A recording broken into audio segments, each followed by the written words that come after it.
because Right.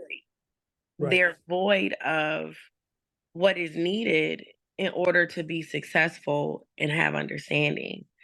So I said to myself, in order for me to really take this up a notch, I need to position myself in a way where I could go into some places to change laws. Because if laws are not changed, then it's going to impact the community, which then impacts families, which then impacts individuals. So when I wrote the paper on Let's Get Lit, how do we change the trajectory for the school to prison pipeline for African American males? So my advisor was like, you really need to do something with that. And I Mhm. started thinking, and my grandfather passed away. And right before he passed, he said to me on January 17th, he said, Cleanda, I want you to start thinking about your legacy. I was so happy when you got into the U of R, but you can't just be happy with getting in. You have to finish what you start. He also said to me, one of the things that you want to remember is that God doesn't bless us to be a blessing just for ourselves. You want to begin to build your legacy in a way that it lives on when you're no longer here, when the borrowed breath that we have been given on loan is taken back. What will Mhm. people say of you? What Mhm. fingerprint will you leave? So I said, okay, literacy is my passion. Organizing was granddad's and being a minister. So I'm going to go at this full throttle. And I did. Within not even 6 months after he passed away, actually, as a matter of fact, the day of his wake, I had to do a presentation at the U of R, and they thought that I wasn't going to come. And I prayed about it, and I remember what he told me. You got to still keep moving, even though the breath is going to leave my body soon. So that is what inspired me to look at literacy from a macro, meso, micro perspective. And I was fortunate to get the podcast on WDKX to where now I have a macro approach of getting the word out of why literacy is important and it's our greatest social justice issue of our time, but not just saying these jingles, but also equipping people with the tools that they need, not just spewing numbers like 57% of residents 16 and older are reading at a basic proficiency level, which is equivalent to sixth grade, not spewing numbers like 11% of third graders were proficient in 2022, or spewing numbers like in 2022, only 2% of eighth graders were proficient in math, or spewing numbers like 48% of our state is not reading at level. Knowing all these numbers is cute, but if I don't give you a roadmap of what to do, how can we come together collectively to cure this? Then I'm just making a bunch of noise and I'm not saying nothing. So that vehicle afforded me the opportunity to have other voices come into spaces to talk about literacy from the perspective of food and the things we eat, Mhm. the quality, to looking at policies and laws, to understanding people's journey and their story, to also having New York Times bestseller authors on to talk Mhm. about their journey and how this can be yours as well. To also equipping parents with the tools they need and understanding they're their child's first teacher and their greatest advocate. What does that mean? And what does that look like when you've been traumatized by the same system? Mhm. So it pushed me to do a nonprofit, and I stepped out on faith. And now I'm doing that full time. Mhm. And I believe in myself enough because God says, greater is He that is within me than he that is within this world. And if I don't believe, if not me, then who? If not you, then who? Right. So I can't splinter myself anymore and try to work a full time job and do this because we're in a state of emergency and nobody's talking about it. at the Right. level that it needs to be. And I believe God put that fire in me to bring about some real systemic change. So good. So good. Oh my gosh.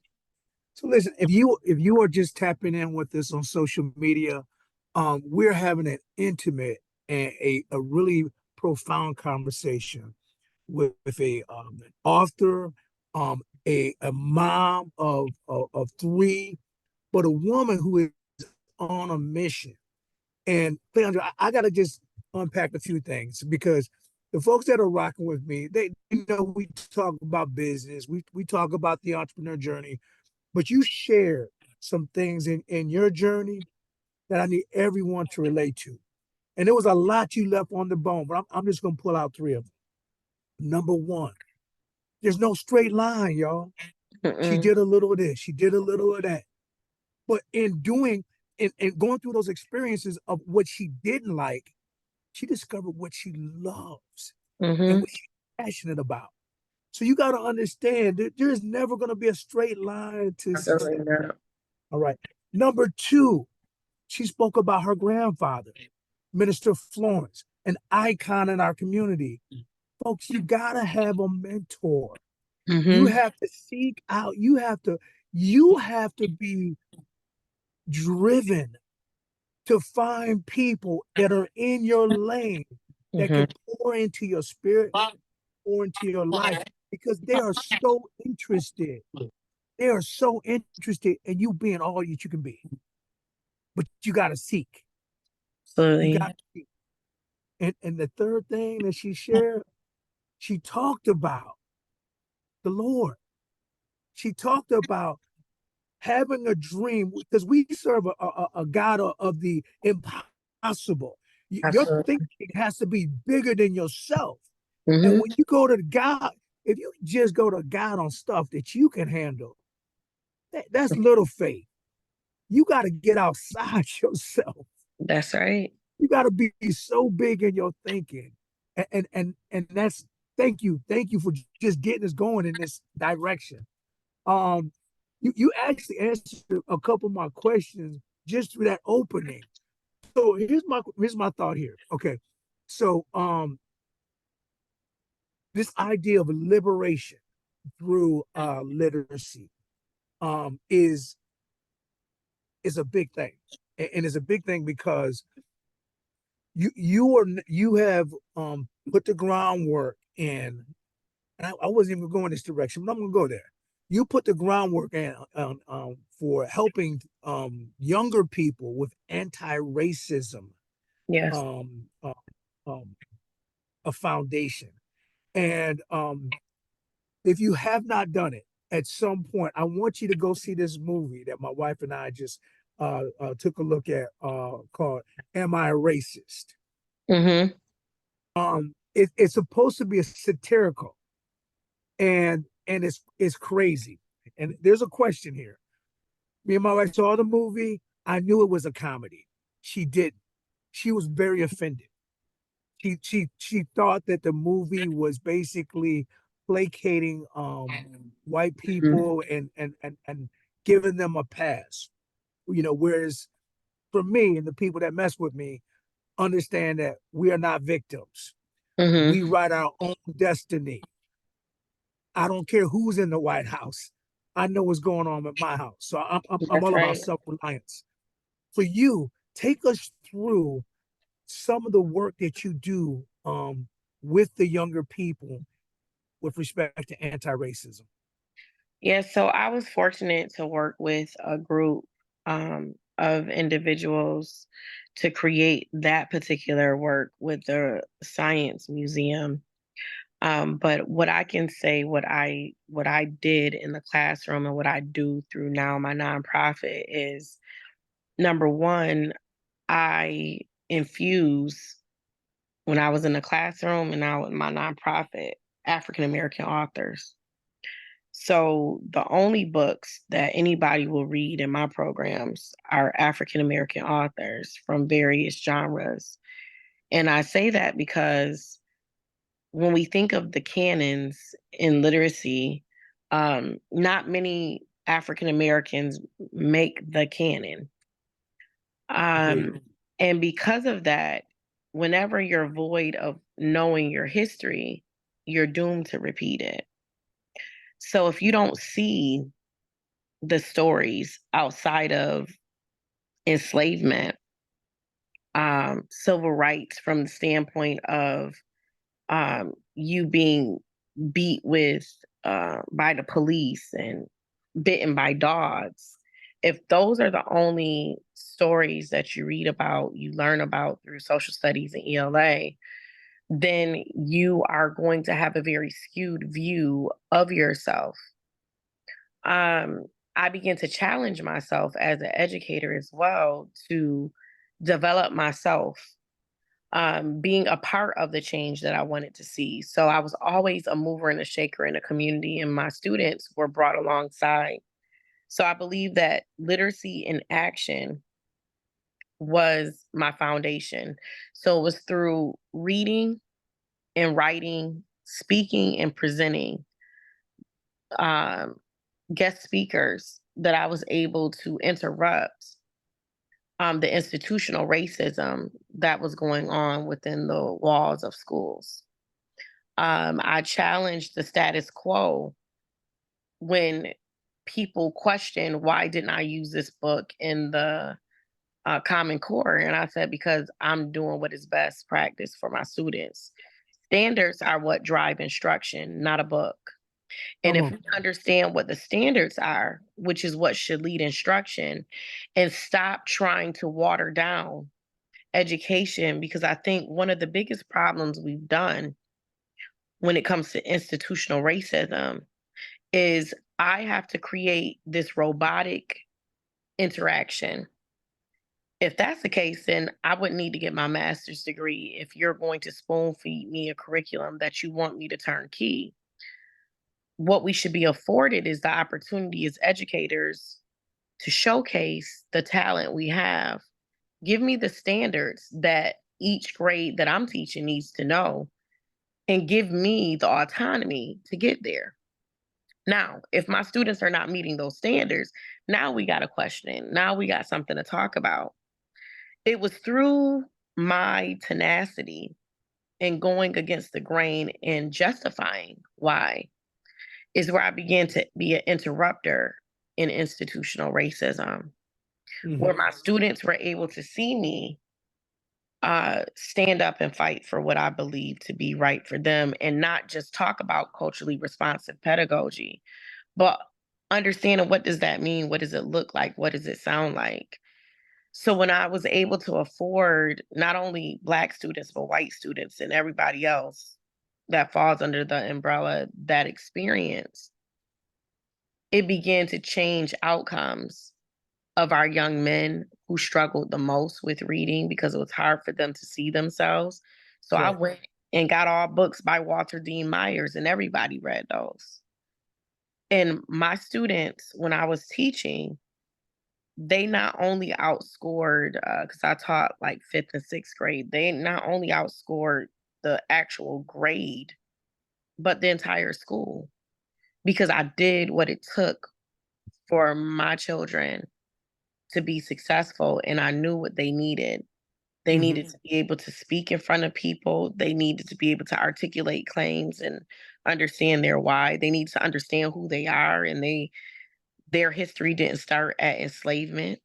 They need Hmm. to understand and hear the terminology that they didn't steal slaves. They stole architects. They stole um, genius Right. that built our country. So now when you use those type of terms, that Hmm. is how we are able to move from the post-traumatic slave syndrome Yeah. to understanding that, oh, so now I take pride in why they stole our people, because Hmm. our people were game changers, and they are game changers. Our people are innovators. Our people are creators. So I taught them about the Gullah Gullah.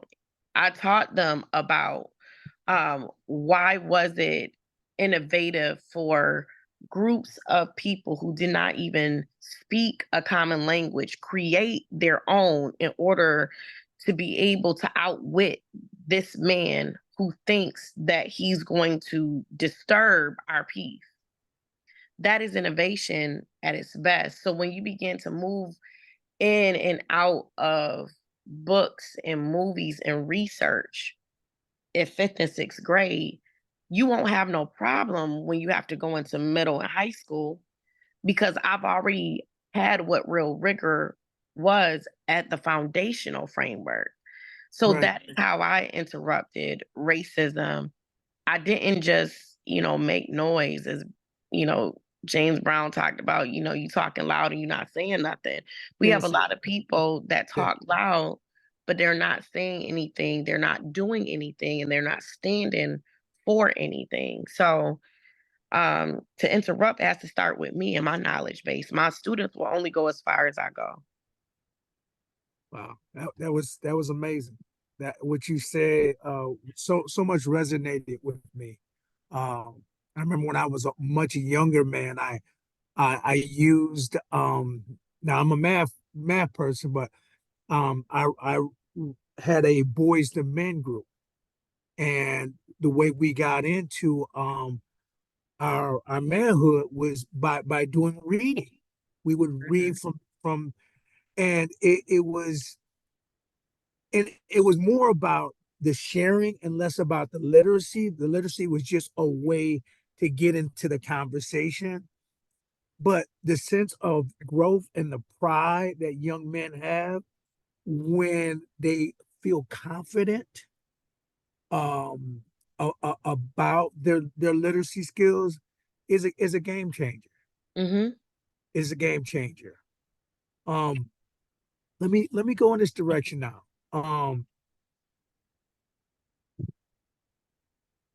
The strength to say. Tell me a bit more about that organization. Absolutely. So that's my LLC. So Hmm. Strength to Say is where I create women and men's classes.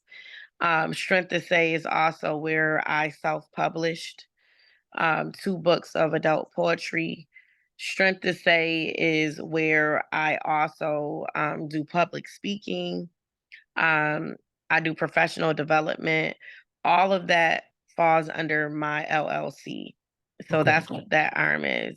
And then Let's Get Lit was under that umbrella. But in order for me to be able to qualify for other funding, I needed to have a nonprofit. So I broke Let's Get Lit from under Strength to Say to be able to now have an LLC and a nonprofit.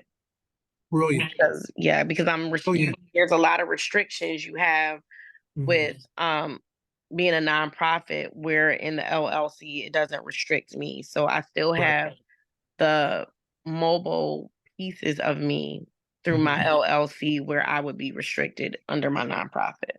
Hmm. Beautiful stuff. And I'm just going to drop this off, by the way, because I wish someone had shared this with me.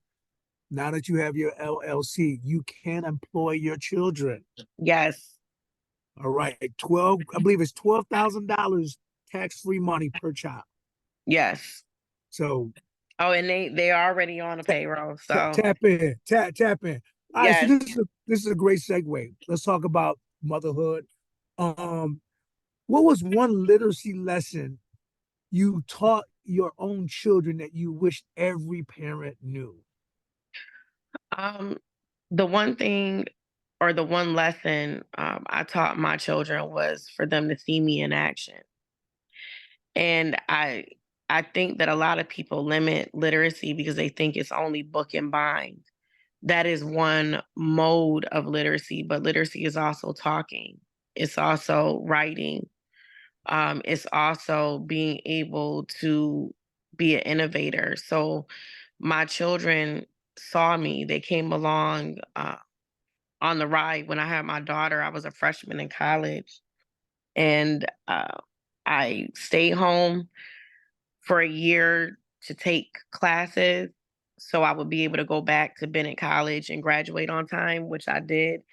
And during my break, I brought Brianda down with me so she could see where I was at. So my lesson started with her when she was young. When she was 2, she came down to the college. She had her backpack. She was going to classes with me. So she could see where was my mom. My mom didn't leave me. My mom is making a better life. When I graduated from Bennett, I flew her down with me. I graduated in December '03, but we walked with the formal graduation in May. And Mhm. I brought her down and she has pictures to see. And at my graduation, when I graduated with my master's in '06 or '08, Brianda and Ian were at my graduation. They have pictures with me at my graduation. So every step of my becoming, they have been a part of, and they saw literacy in action. They saw mom at meetings advocating for other parents. That's literacy. Mhm. They saw mom up studying. That's building habits of being lit, of liberation.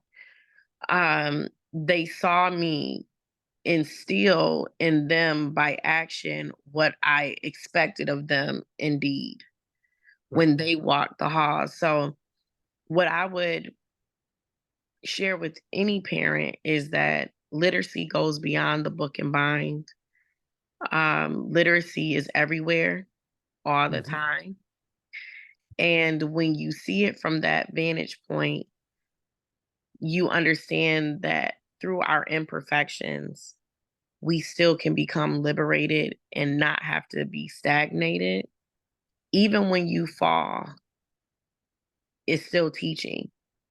Mm. And in your failures, you're still teaching because they look at how do you bounce back from that? Sure. Okay, you went through a divorce, but who did you become? Yes. Okay, we went through this eviction wrongly, but how did you bounce back? How did you handle it? How did you articulate yourself in your stance? Mhm. So that is literacy and liberation because they need to know how to be when things are good. And they also need to know who to become when things become tough and challenging. Yes, So absolutely. I would encourage parents not to hide so much of your struggle from your children Mm. because if you don't equip them with the tools they need, they will struggle greater. And as the Yes. African proverb says, that if the child does not feel the warmth of the village, it will burn the village down to feel its warmth. Too many of our children right now in Rochester are burning because too many of our parents failed to show our children when we got off the mark, this is what we did, or this is what I should have did. So what they're thinking is they have to be perfect, when in actuality, your parents are not perfect. Right. But we put on this personification. So I would say drop the mask when at the appropriate age, having certain conversations and Mhm. letting them see you struggle because everything is not going to be great. But that Right. doesn't mean you cannot be greater. Right. And I have a mantra that I say, I am great. Greatness Mhm. is within me. Therefore, greatness must come forth. Mhm. So even in greatness, failure is present. Right. Even in greatness, you're going to stumble and have to go down some unbeaten paths. But does that take away your greatness? Not at all. So that's what I would share, with parents because I see what it has done for myself and my children and other people's children. That is so perfect. One of the standard questions I have as we talk about, uh, the journey Mhm. is, do you think today's parent are more focused on preparing their child or protecting their child? That's a very interesting question because in preparing, you are protecting. But the Mm. problem is when you yourself have been traumatized and you're not doing what you need to do to be healthy, healed, and whole, you go into fight or flight mode.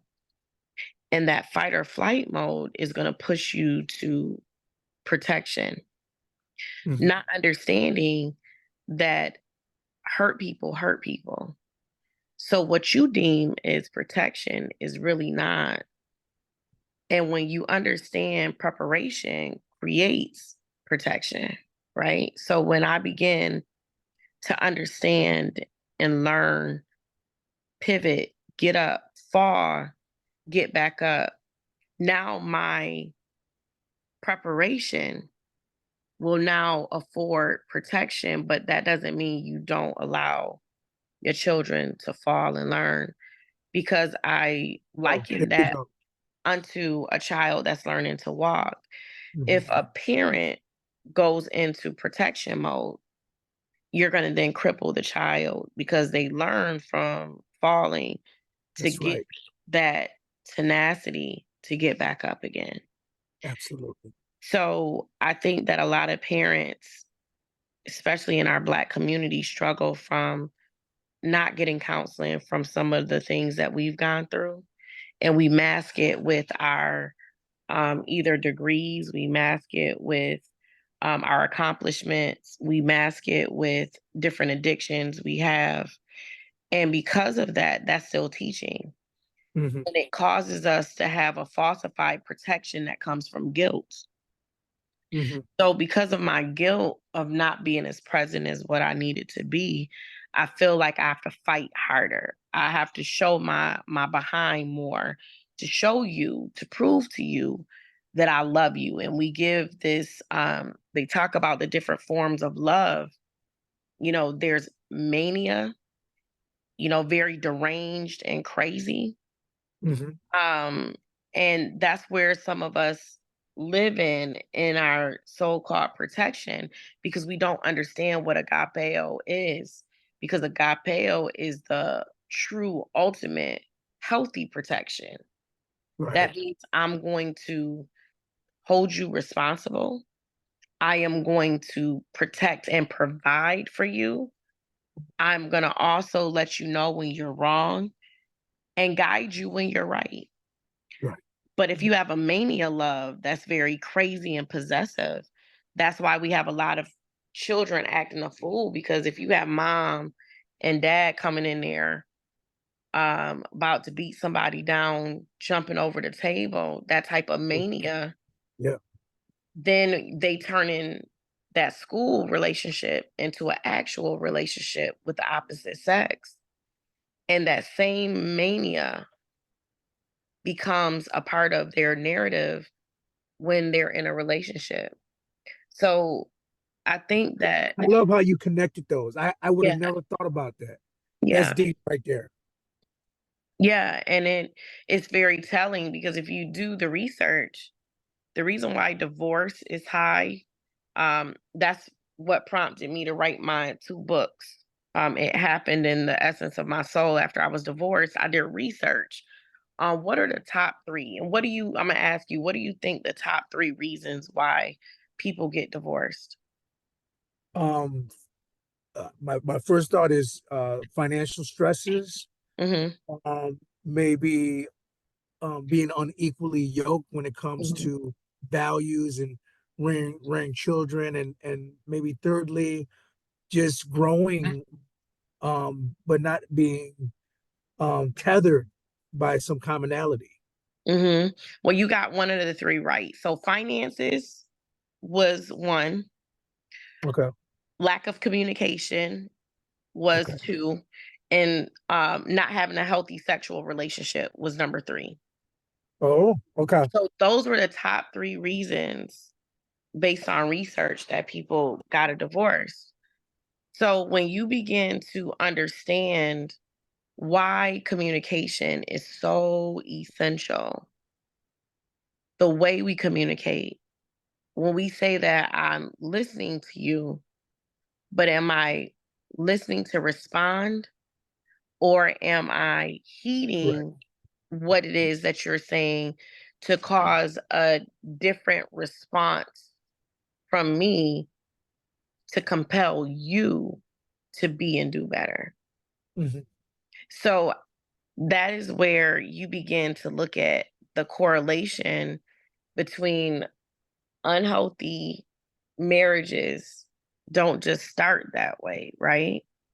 It goes back. The bare sheath is what were you like as a child? What did you see? Then what imprints have been made upon you and who have you become along the way? And then Mm-hmm. when trauma happens, how do I communicate back to myself? Do I mask it? Mm-hmm. Do I drink it away? Do I drug it away? Do I ignore it? Right. Because that all of that then turn keys to who do I become as a parent? Mm-hmm. If all of that has been in my well, I can't dip into a dry well expecting water to just magically appear. Mm-hmm. So that's That's good. That's real good. That's real good. Um, Two things were on my list to talk about. I want to hear you tell me a little bit more about the family book club and this thing about cursive writing. yes. So, in whatever order you want to go in, let's go. All right. So the cursive writing was a big part of my mission because if we don't have a signature, what are you going to be able to do? And technology has been a help, but also a hindrance. There are certain things you can do an e-signature of a scribble for, but then there's still over 50 things that you have to still sign for. And if you look at other countries compared to the United States, we took that out of the curriculum, but all of my students that I taught, it was a part of our ELA in their homework. Mm-hmm. If you don't have a signature, you can't get your license, you can't get your passport, you can't get a deed. So that is liberation. So if you understand that your signature is supposed to be like art, very unique to you, like your fingerprint, Mm-hmm. then what are we doing? Are we truly creating a liberated society? And the answer is no.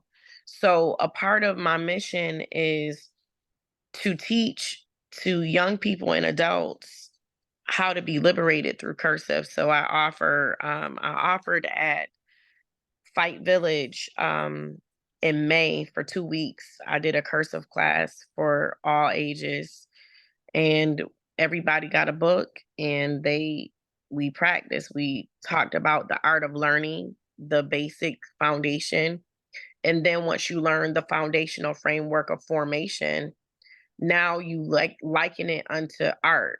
No one art piece looks the same. So now that's where your creativity. So now that I have the foundation, what is the art of your signature? So it can't be easily replicated. And so we talk about why is that important, and I show them my signature and I model for them. So my goal is if I get more funding, because I don't do copies, everybody has a book because they practice pages at home intermittently between our meetings. So I do these classes in the evening so parents don't have to worry about taking off from work. And we learn cursive, and it creates a space. I think my youngest in the class was 6 and 4. And the eldest was 62. Mm-hmm. So it was phenomenal. And so if I get more funding, that's what I'm looking to do at least 2 to 3 times a year is to offer cursive classes at Fight Village. I also, with the family book club, what inspired me to start that was the tonality around literacy. So your mind, let this mind be in you. So what mind are we putting in our children when it comes to reading? Oh, so you was acting up? Oh, you was? Go take your behind upstairs, get a book and read it. So let this mind be in you. So the mind now associates reading with discipline, with Ooh, okay. wrong. So The way that you change that game is, what are we going to read together? We're going to drop our phones in this basket and we're going to have a common book that we're all reading together, regardless of our ages. And we're going to look at literacy from speaking, reading, writing. And what I do is I teach the foundational framework for what parents should be doing at home to mirror what is done at school. So in their folders or binders, the one we just did was Clayton Bird Goes Underground. And in that binder, they had the different genres, they had the different parts of speech, they had, excuse me, a check-in, a fist to five check-in with different words, to not just say, okay, if you a zero, why you at a zero? You can't just say, I'm not feeling it. Give me some descriptive words. So it gives them some words to have and to build on. Because before you start reading, you need to check in and see where each other, where are you at? How was your day? That's to cultivate that genius, cultivate the ground in your mind to, what, before we get started, where are you at? What are you thinking? Right. Um, and then also, we looked at the historical context of the book. So, why is it important to understand the historical pieces within each book we read, no matter the genre? Um, and then also I created questions for them to be able to ask as they are reading with the children, with themselves. And also to, how do we create a culture shift in our homes? So I had grandparents in there that brought their grandchildren. I had groups of people who lived, because I did it at Fight Village, um, who didn't have any children per se anymore in the home, but they were, one of the groups were Spanish speaking, a group of Spanish speaking older women, and they wanted to learn English. So they created their family with the commonality that they had of speaking Spanish but living in the same building, and they got together on the days we weren't meeting to read. So now I began to ask, how often do you read together? Mm-hmm. Why is it important to read and to ask questions from each other? And then how do we ask questions from a Bloom's taxonomy, from application and moving up to critical and analytical thinking with our questions? So now parents are hearing the cadence of what teachers are expecting and inspecting of them. They're hearing it at home and they're also hearing it at school. And parents are no longer filled with trepidation.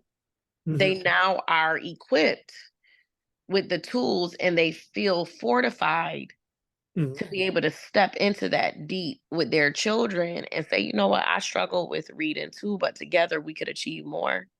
Yeah. And this is a way for everybody to not only come clean, but work with and help and come alongside one another to lift so we could be better, do better. And you talk about some of the issues we have, they derive from one's inability to be a critical and analytical thinker. You step Right. on my foot, I go get a gun and shoot you. Come on. Come on. That comes from the lack of critical and analytical because you've been stuck at application. Oh, you step on my foot, you violating me. I'ma show Right. you. That's application.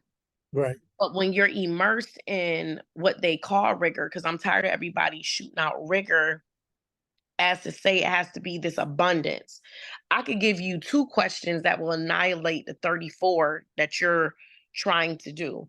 I told people before when I was teaching math in sixth grade, I don't have to give them 17 questions for homework. I could give them two questions that would be just as rigorous as your 17 that you struggling to correct, Absolutely. because you got Absolutely. 34 Yeah. kids times two and you got 17 questions. Make it make sense. Yeah. So it's also helping us to understand the importance of what is rigor. What does Mhm. it look like? What does it sound like? And what has been the narrative that's been false when it has been associated with teaching and learning? So the family book club is to reinstate the first teacher, which is the home. Yeah.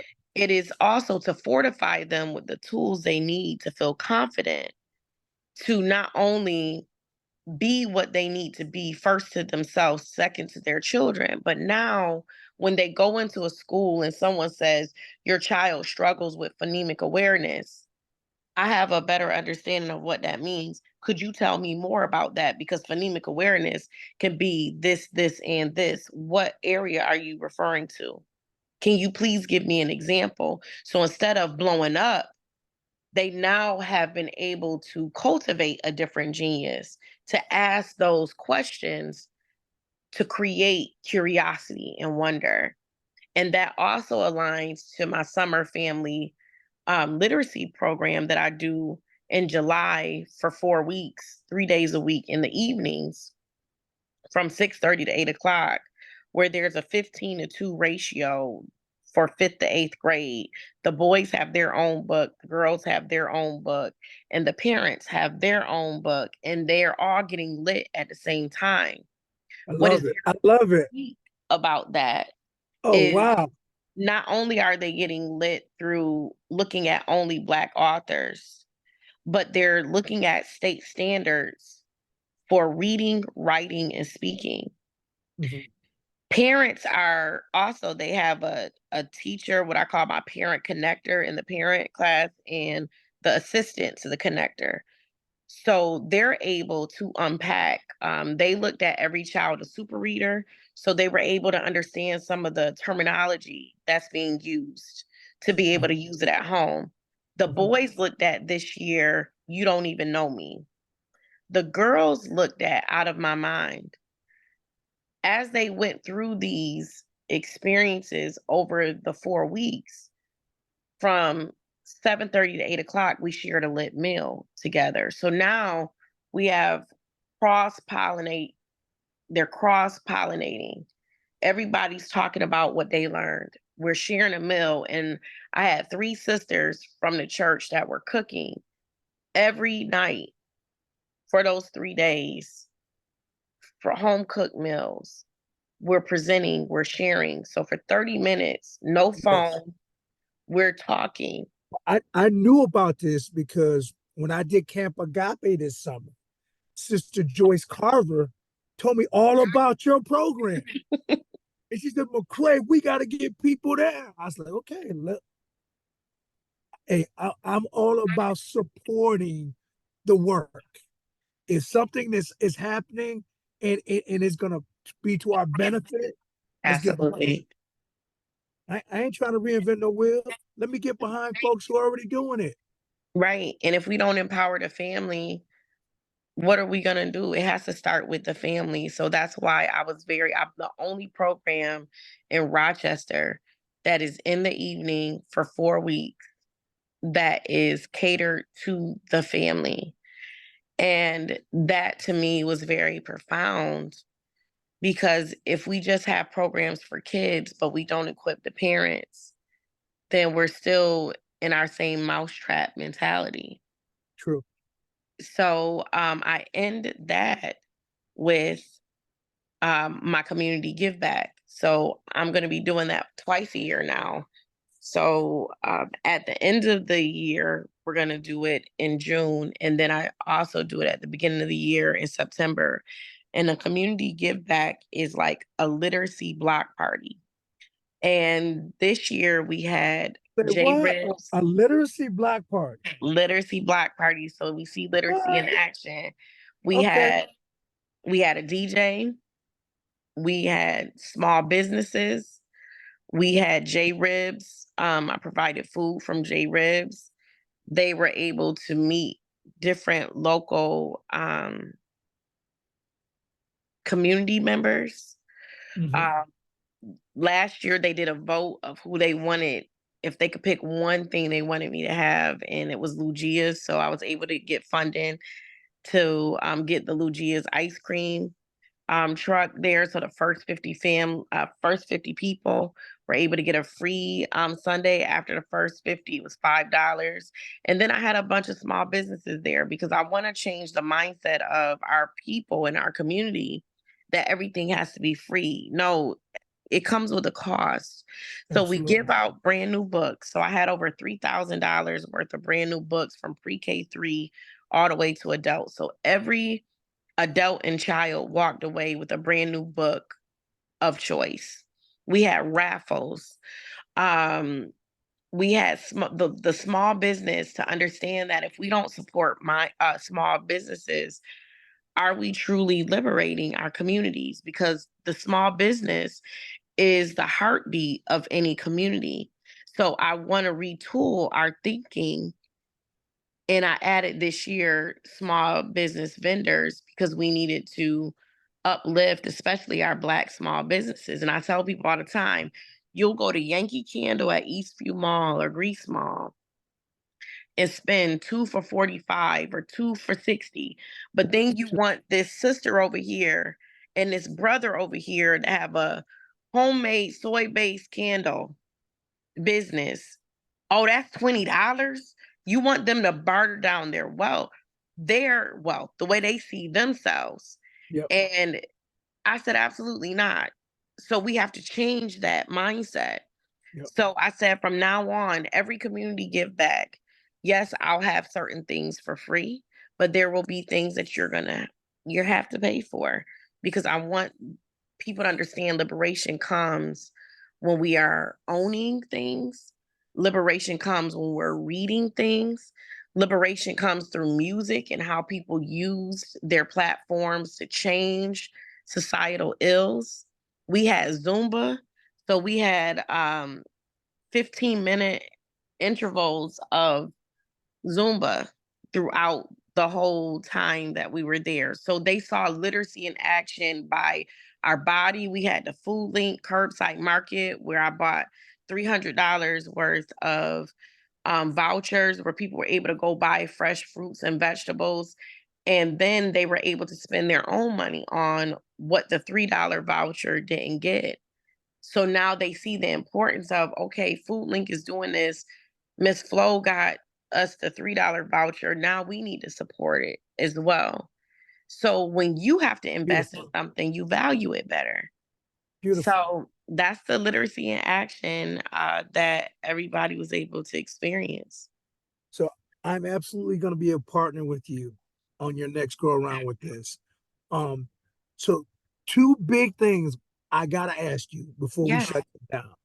Now, I got you all your personal links that are gonna be in the description for your Facebook, your LinkedIn, and also your website. Hmm. How else can people get a hold of you? Yes, absolutely. You could call me directly 585-261-4823. Um, yeah. And just coming showing up. I have my first fundraiser coming up October the 24th. It'll be at the Legacy Drama House from 6 to 8 o'clock. And then I'll have my first Let's Get Lit Community Healing Circle, which will be on the 23rd, the day before, from 6 to 8 at Fight Village. Dr. Jerry Taylor will be leading the healing circle, and we have Raekwon Carter, who's also be leading a sound bath. So I want people to come and learn how they could be a part of the work.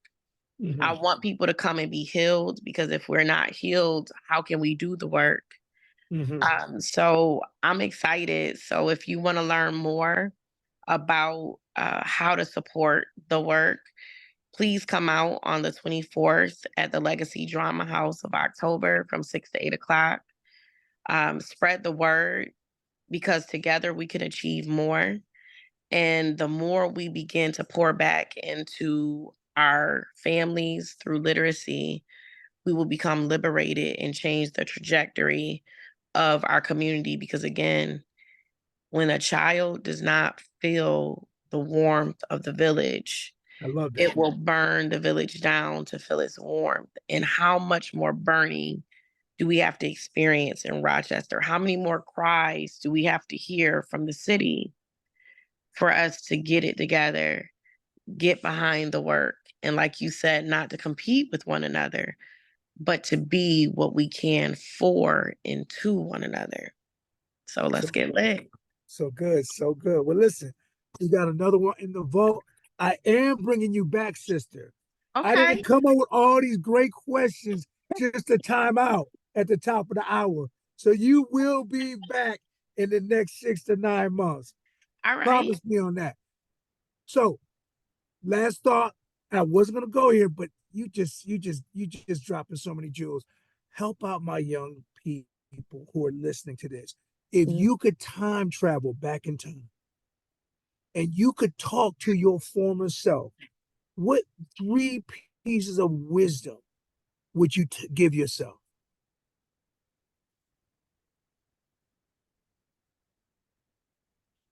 There's a song that comes to my mind where it says, Mama used to say, take your time, young man. Mama used to say, don't you rush to get old. The first thing I would tell myself is enjoy your youth because, as my Nana said, you're young for a moment and then you're very old for longer. So enjoy the time that you have to develop. Don't rush it. The second thing I would say to my younger self is the importance of your journey.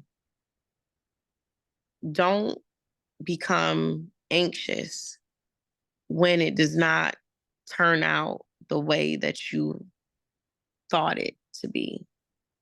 Don't be so set and not giving yourself the opportunity to be present, to try things in order to find where you need to go or how to get there. The third thing I would say is understand the importance of a relationship with God because without God, life is already, because it says a man or woman born of a woman are going to have a few days on this earth and they're already going to be full of trouble, That's right? right. Mhm. So imagine trouble that's promised without God, who is the promise keeper. So remember God in the days of your youth. So when you become old and life starts lifing, you won't make senseless mistakes. Amen. Amen. So good. So good. Woo! All right, level up family. That's another one in the vote. As always, be blessed, but more importantly, be a blessing. Sister Florence, we will do this again. Love Absolutely. I you. look forward to it. I love you too. All right, then. Take care, everyone, and blessings. Good night.